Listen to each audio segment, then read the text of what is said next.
This is your host, LA from LA Show. And of course, we're going to get into topics in the black community. Plus, we're going to have black talent and business promotions. So please like, share, and comment your thoughts.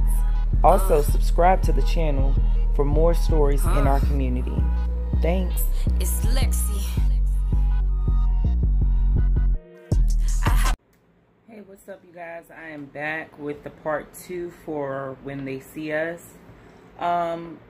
Where I left off was, I guess, part 2, which were the 2 last episodes where the boys were eventually, Matias Reyes finally let it be known that he was the actual person who not murdered, but beat the Central Park jogger. And he finally let that be known, and that's when Corey was finally released, because he was the last one to be released from out of the 5. And it shows them living their lives and the daily struggles that they had to face while being young black felons. And it was just so telling about how it's hard for them to find a job, how their family relationships may crumble or fall apart. And I mean, it was just so amazing how Ava DuVernay was able to put all of that into such a moving piece of work. And I really applaud her, man. I mean, if you haven't seen When They See Us, this is something that all black families should watch. It's not a joke. And right now, Linda Fairstein, the actual DA that tried these boys and put these charges on them and worked so hard to convict them, is figuring out how much of a game this is not. So, you know, Linda Fairstein has been getting a lot of backlash since this has dropped. Thank you. Her publisher drops her from their group that they had, their business, and she was actually the prosecutor in the case. So she has been dropped from her publishing deal. It looks like they're looking to drop a couple more things on her. She also resigned from State Horizon Board of Directors. So she's really seeing a lot of the backlash from those lies that she told to get those convictions on those boys.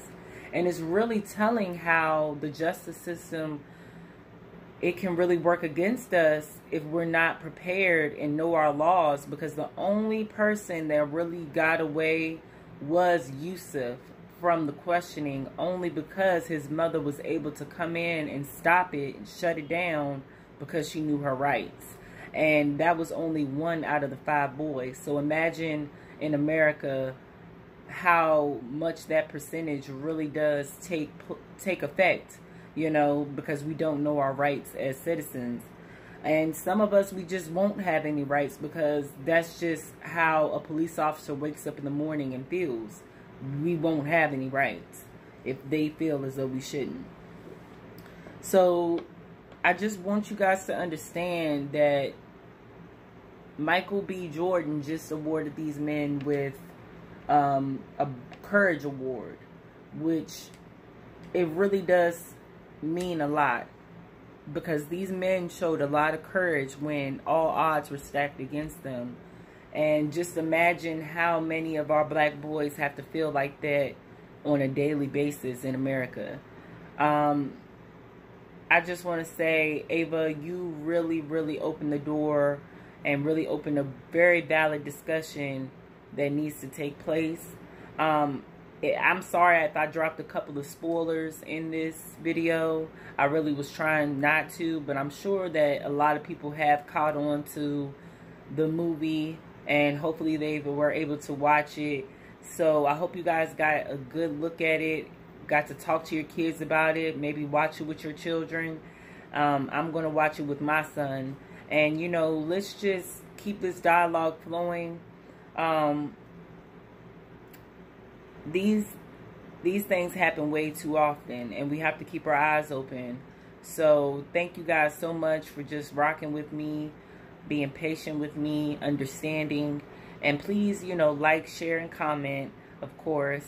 And also follow me on Instagram at LA_show_, Twitter at LA_show_, Facebook Young LA, and I'm on www.fidelcashflowva.com/LA show for more stories in the Black community.